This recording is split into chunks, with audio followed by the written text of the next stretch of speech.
Hello students, myself Neelam Shukla, your science teacher. Today I am going to discuss about chapter number 9. The name of the chapter is Materials and their properties. यानी materials के बारे में पढ़ना है, उनकी properties के बारे में पढ़ना है. What is materials and उनकी properties जो है वो क्या क्या है, यानी उनके अंदर क्या क्या properties present है. ठीक है, properties सेंस अगर हम बोले तो उनके अंदर क्या क्या characters present है. तो देखो, अगर डायरेक्टली हम बात करें तो मैटर जो है उसके बारे में सबसे पहले देखेंगे कि मैटर जो है वो क्या है. अच्छा, हमारे आसपास जितनी भी चीज़ें आप देखते हो ना, उन सबको हम मैटर में इंक्लूड कर सकते हैं. ठीक है, तो all materials can be called matter, यानी जितना भी मटेरियल है उनको सबको हम क्या बोल सकते हैं, मैटर बोल सकते हैं. Matter has weight and occupies space. It exist in 3 physical state, solid, liquid and gas. Give example each. यानी आपको क्या करना है, मतलब आपको क्या बताया गया है कि मैटर जो है वो क्या है. ठीक है, यानी कोई भी ऐसी चीज जिसका एक पर्टिकुलर वेट होगा और स्पेस जो है वो ऑक्यूपाई करेगी. जैसे अगर हम बात करें मार्कर की, ठीक है, तो इसका एक पर्टिकुलर वेट है. इसको आप जब किसी भी जगह पर रखोगे तो आप क्या देखोगे कि इसने एक पर्टिकुलर स्पेस को ऑक्यूपाई किया है. तो हम इसको किस में कंसीडर करेंगे, मैटर में कंसीडर करेंगे. यानी कोई भी ऐसी चीज जिसका एक पर्टिकुलर वेट होगा और वो स्पेस ऑक्यूपाई करेगी, क्या कहलाएगी, मैटर कहलाएगी. ठीक है, नीचे आपको एक टेबल बना के दी हुई है सॉलिड, लिक्विड और गैसेस के बारे में. ठीक है, क्योंकि क्या बताया है कि मैटर जो है 3 फिजिकल स्टेट में प्रेजेंट हो सकता है. सॉलिड फॉर्म में हो सकता है, लिक्विड फॉर्म में हो सकता है और गैसेस फॉर्म में भी हो सकता है. तो उसके लिए एक टेबल बनाई हुई है. आप सॉलिड, लिक्विड, गैस जब मैं आपको एक्सप्लेन कर दूंगी तो आपको समझ में आ जाएगा कि सॉलिड क्या है, लिक्विड क्या है और गैस क्या है.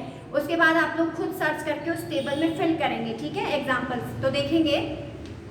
कॉम्पोजिशंस ऑफ मैटर, यानी मैटर का कंपोजिशन क्या है, किस चीज से मिलकर मैटर बना है. ठीक है, matter is made up of very tiny particles called molecules. Matter जो है बहुत छोटे छोटे पार्टिकल से मिलकर बना होता है, जिसको क्या बोला जाता है, मॉलिक्यूल्स बोला जाता है. ठीक है, अब these molecules are so small that they cannot be seen with unaided eyes. यानी ये मॉलिक्यूल्स इतने ज़्यादा छोटे होते हैं कि नॉर्मल आइज से हम उनको नहीं देख सकते हैं. अब नॉर्मल आइज से नहीं देख सकते तो किससे देखेंगे, माइक्रोस्कोप से देखा जा सकता है. यानी इतने ज़्यादा छोटे होते हैं कि हम उनको नॉर्मली नहीं देख सकते हैं. सिर्फ किसकी मदद से देख सकते हैं, माइक्रोस्कोप की मदद से देख सकते हैं. तो देखो, सॉलिड, लिक्विड और गैसेस तीनों के बारे में हम देखते हैं. In solids, these molecules are very tightly packed. They cannot move about freely. That is why solids have a definite shape. आपने देखा होगा ना, सॉलिड कोई भी चीज होती है उसका एक डेफिनेट शेप होता है. जैसे हम ये मार्कर का एग्जांपल लेते हैं फिर से, तो हमने क्या देखा, इसका एक डेफिनेट शेप है, इसी शेप में दिखाई दे रहा है. ऐसा तो है नहीं कि इसको हमने किसी और जगह पर रखा, इसने उसका शेप जो है ऑक्यूपाई किया है, नहीं किया है. जो इसका शेप है उसी शेप में ये रहेगा.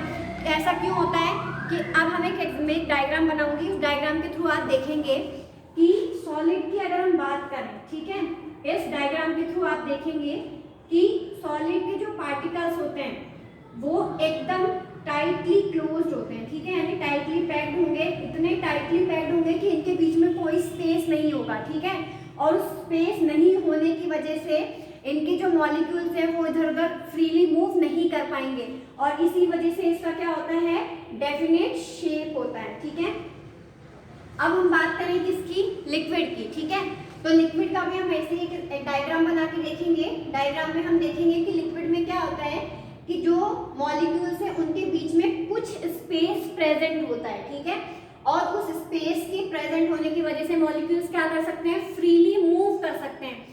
किसके कंपैरिजन में अच्छे से मूव कर सकते हैं, सॉलिड के कंपैरिजन में. ठीक है, यानी इनके बीच में आप देख पा रहे हैं स्पेस प्रेजेंट है और इस स्पेस की वजह से ये क्या करेंगे, एकदम फ्रीली मूव करेंगे. तो आप क्या करोगे, जैसे आपने ग्लास ऑफ वाटर, ठीक है, लिया है, ग्लास में पानी लिया. अब इस पानी को आपने सपोज किसी दूसरे कंटेनर में डाला, किसी दूसरे बर्तन में डाला, तो ये वाटर क्या करेगा, जिस भी कंटेनर में आप इसको डालोगे उसी का शेप जो है ऑक्यूपाई कर लेगा. ठीक है, यानी अपने शेप को चेंज करता रहेगा. तो सॉलिड में हमने क्या देखा था कि उसका एक डेफिनेट शेप था. ठीक है, लिक्विड्स में ऐसा नहीं होगा. यानी लिक्विड में क्या होगा, जिस कंटेनर में आप डालोगे लिक्विड को उसी का वो शेप जो है गेन कर लेगा. अब इसके बाद हम देखें कि गैस स्टेज के बारे में. तो गैस में क्या होगा कि स्पेस जो है वो लिक्विड से भी ज्यादा होगा. ठीक है, जैसे आप लिक्विड में, ये लिक्विड था, ठीक है, लिक्विड में और अब गैस में कंपेयर करके देखना. तो लिक्विड में जो है स्पेस दिखाई दे रहा था, गैस में स्पेस और भी ज्यादा होता है. ठीक है, जिसकी वजह से इसके मॉलिक्यूल्स क्या कर सकते हैं, और ज्यादा फ्रीली मूव कर सकते हैं. देख पा रहे हैं ना आप, डायग्राम दिखाई दे रहा है, स्पेस जो है बढ़ चुका है किसके कंपैरिजन में, लिक्विड्स के कंपैरिजन में। यानी तीनों में आप क्या डिफरेंशिएट कर पा रहे हैं, तीनों में आप देख पा रहे हैं कि सॉलिड जो था उसमें स्पेस बिल्कुल नहीं था और एकदम टाइटली पैक्ड था, ठीक है। लिक्विड में स्पेस था एज कंपेयर टू सॉलिड, यानी सॉलिड के कंपैरिजन में सॉलिड में स्पेस बिल्कुल नहीं था, लेकिन लिक्विड में कुछ हद तक स्पेस प्रेजेंट था, और गैसेस में जो है लिक्विड से भी ज्यादा स्पेस प्रेजेंट था। तो समझ में आ गया कि सॉलिड, लिक्विड और गैस जो है उनके मॉलिक्यूल्स किस तरीके से डिस्ट्रीब्यूटेड होते हैं, ठीक है। अब हम थ्योरी देख लेते हैं एक बार। सॉलिड का मैंने आपको बता दिया था कि टाइटली पैक्ड होते हैं और can not move freely, move नहीं कर सकते हैं। सो इसीलिए सॉलिड की क्या होती है, डेफिनेट शेप होती है। In liquid, these molecules are less closely packed as compared to the solids. They have some space in between molecules to move about. That is why liquid do not have a definite shape. बता दिया सारी चीजें कि इनके molecules के बीच में space होता है, molecules freely move कर सकते हैं, इसीलिए इनका definite shape नहीं होगा। In gases, these molecules are very loosely packed as compared to solid and liquid. और gases में जो है और ज़्यादा loosely packed होते हैं। They have a lot of space in between to move about freely. इनके बीच में बहुत space होता है freely move करने के लिए। That is why gases do not have a definite shape and volume. इसलिए gases का ना तो definite shape होगा ना ही definite volume होगा। They expand to fill up all the space available to them. यानी गैसेस जो है वो क्या करती हैं कि जहाँ भी उनके मॉलिक्यूल्स के बीच में बहुत स्पेस होता है, जहाँ भी आप उसको फ्री छोड़ेंगे, ठीक है, उसी जगह के पूरे स्पेस को वो क्या कर लेगी, ऑक्यूपाई कर लेगी। इसलिए आपने देखा होगा ना कि क्या होता है, खाना बन रहा होता है किचन के अंदर, लेकिन उसकी जो खुशबू है पूरे घर में घूमती है, ठीक है, यानी पूरे घर में आपको उसकी खुशबू, स्मेल जो है आप फील कर सकते हो। क्यों कर सकते हो, क्योंकि गैसेस के मॉलिक्यूल्स के बीच में बहुत ज़्यादा स्पेस है और उस स्पेस की वजह से वो क्या कर रहे हैं, फ्रीली मूव कर रहे हैं, इसीलिए वो पूरे स्पेस को ऑक्यूपाई कर लेते हैं, ठीक है। तो किचन से निकलकर खुशबू कहाँ तक आ जाती है, आपके रूम तक। प्रॉपर्टीज ऑफ मैटर में देखेंगे बेटा, texture and shape of solids, the feel और appearance of the surface of a substance is called texture. Texture क्या होगा, किसी भी जो मटेरियल है या किसी भी चीज़ को आप जब देख रहे हैं, ठीक है, या उसको टच कर रहे हैं तो कैसा आप फील कर पा रहे हैं, उसी को उसको क्या बोला जाता है, टेक्सचर बोला जाता है। Some substances are hard while some are soft to touch. कुछ सब्सटेंस हार्ड होते हैं, कुछ सब्सटेंस सॉफ्ट होते हैं। हार्डनेस और softness is the property of matter. तो मैटर की प्रॉपर्टी क्या है, हार्ड भी हो सकते हैं और सॉफ्ट भी हो सकते हैं, ठीक है, डिपेंड करता है कि कैसा मैटर है। अब देखो बेटा, आपको ना एक टेबल बना के दी हुई है, ऊपर एक्टिविटीज दी हुई है, इस चैप्टर में एक्टिविटीज दी हुई है, वो एक्टिविटीज आपको खुद रीड करनी है। अगर आपको कोई डाउट है तो आप पूछेंगे, ठीक है। ब्रिटलनेस देखो, some substances break into pieces on hammering, this property of solid is called brittleness. अच्छा, सॉलिड की प्रॉपर्टी होती है ब्रिटलनेस। ब्रिटलनेस का मतलब होता है कि जैसे आपने देखा होगा ना, कई जो सॉलिड्स होते हैं उनको जब हम तोड़ते हैं तो वो पीसेस में डिवाइड हो जाते हैं, ठीक है, पीसेस में डिवाइड हो जाएंगे। जैसे आपने देखा कि कोई भी चीज़ आप ले सकते हो, कोई एक पत्थर ले सकते हो, ठीक है, उसको जब आप तोड़ोगे तो वो पीसेस में डिवाइड हो जाएगा, ठीक है। तो ये जो प्रॉपर्टी होती है उसको ब्रिटलनेस बोलते हैं, मतलब टूट जाने की प्रॉपर्टी एक तरीके से। Some materials allow light to pass through them. अब देखो क्या होता है कि कुछ मटेरियल्स अपने आप से लाइट को पास करवा सकते हैं और कुछ नहीं करवा सकते हैं। तो उसी के बेसिस पर देखो, आपको एक एक्टिविटी दिखाई हुई है, एक बच्चा जो है वो लाइट को देखने की कोशिश कर रहा है, ठीक है, ये एक्टिविटी आप खुद पढ़ेंगे। मैं आपको एक्सप्लेन करूंगी कि कितने टाइप के मटेरियल्स हो सकते हैं लाइट को पास करने की क्वालिटी के बेस पर। तो देखेंगे, transparent materials that allow the light to pass through them, यानी ऐसे मटेरियल जिनके बीच में से लाइट निकल सकती है, यानी दिखाई दे सकती है, ट्रांसपेरेंट होंगे। ट्रांसल्यूसेंट में क्या होगा, materials allow only a part of light to pass through them, यानी कुछ पार्ट जो है लाइट का उसी को वो पास कर पाएंगे। ओपेक क्या होंगे, materials do not allow light to pass through them, ऐसे मटेरियल जो कि लाइट को पास होने नहीं देंगे, ठीक है।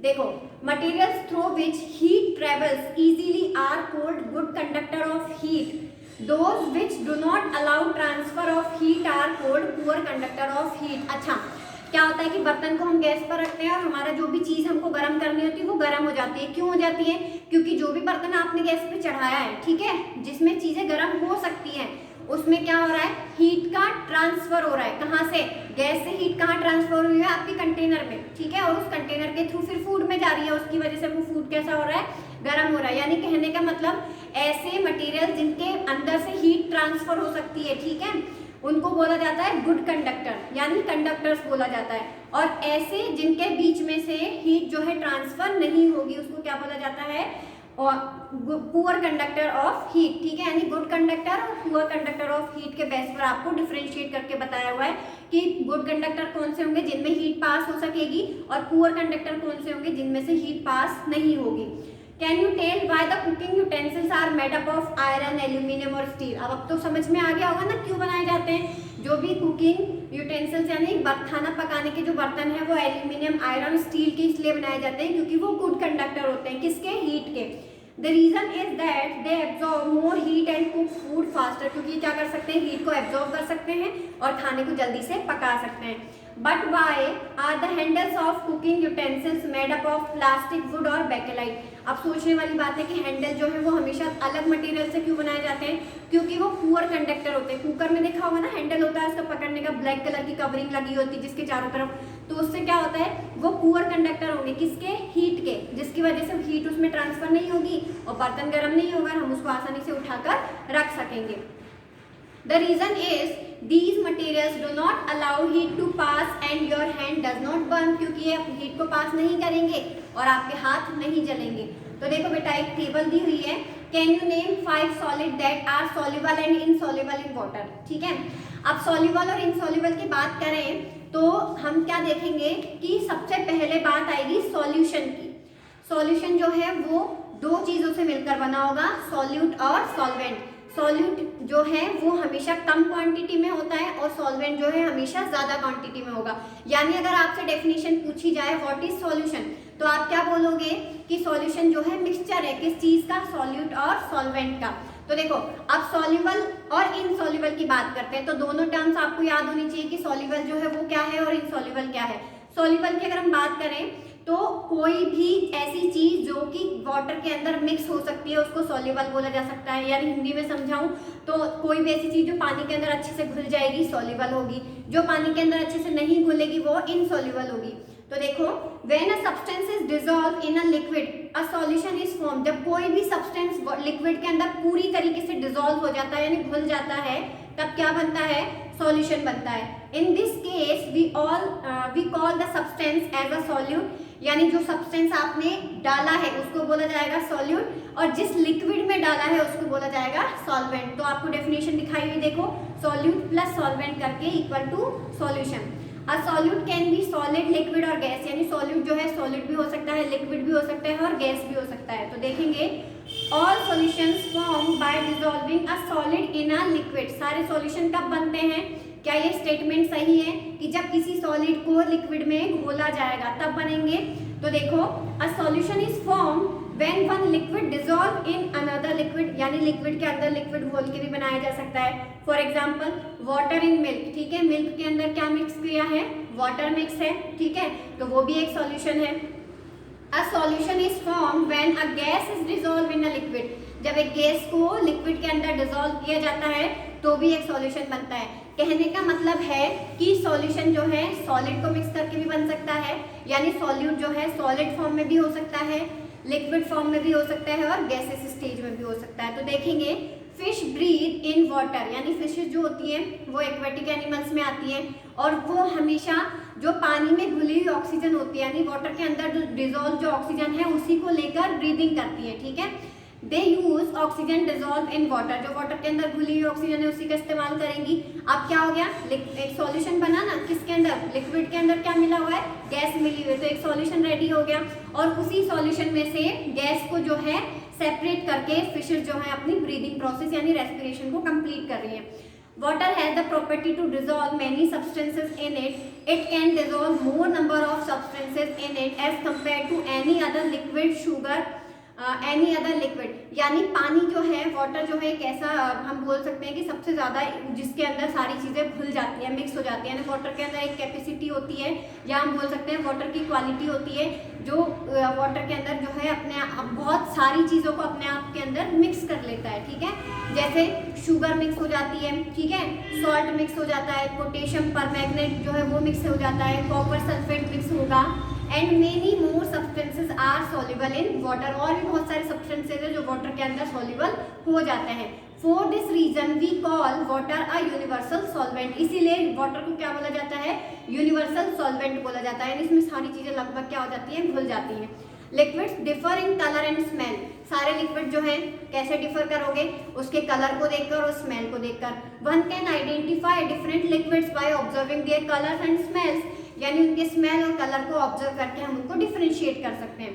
Some substances promote burning, others prevent it, कुछ सब्सटेंसेस जो है वो क्या करते हैं, बर्निंग को बढ़ाएंगे, यानी चीजों को जलाने का काम करेंगे, कुछ जो है प्रिवेंट करने का काम करेंगे। जैसे अगर हम बात करें एग्जांपल लेकर, ठीक है, put some water on burning firewood, ठीक है, जलती हुई लकड़ी के ऊपर आपने क्या डाला, पानी डाला, ठीक है, तो आप क्या देखोगे कि आग जो है बुझ गई है। अब आप उसके ऊपर पानी नहीं डालकर क्या डाल रहे हो, केरोसिन डालोगे या पेट्रोल डालोगे, तो क्या देखोगे आप कि आग बुझने की जगह और ज्यादा बढ़ जाएगी, ठीक है। यानी हमें क्या देखा कि कुछ सब्सटेंसेस जो है वो फायर को प्रमोट करेंगे और कुछ सब्सटेंसेस जो है वो प्रिवेंट करेंगे, ठीक है, यानी बचाएंगे आग लगने से। तो हमने चैप्टर देख लिया कि मटेरियल जो है वो क्या है, उनकी प्रॉपर्टीज क्या है, और आपको क्वेश्चन आंसर जो है पीडीएफ की फॉर्म में मिलेंगे, तब तक आपको चैप्टर देखना है, ठीक है, और इसको समझने की कोशिश करनी है। जितनी भी एक्टिविटीज दी है वो आप रीड करेंगे, अगर कोई डाउट है तो आप पूछेंगे। Okay students, thank you.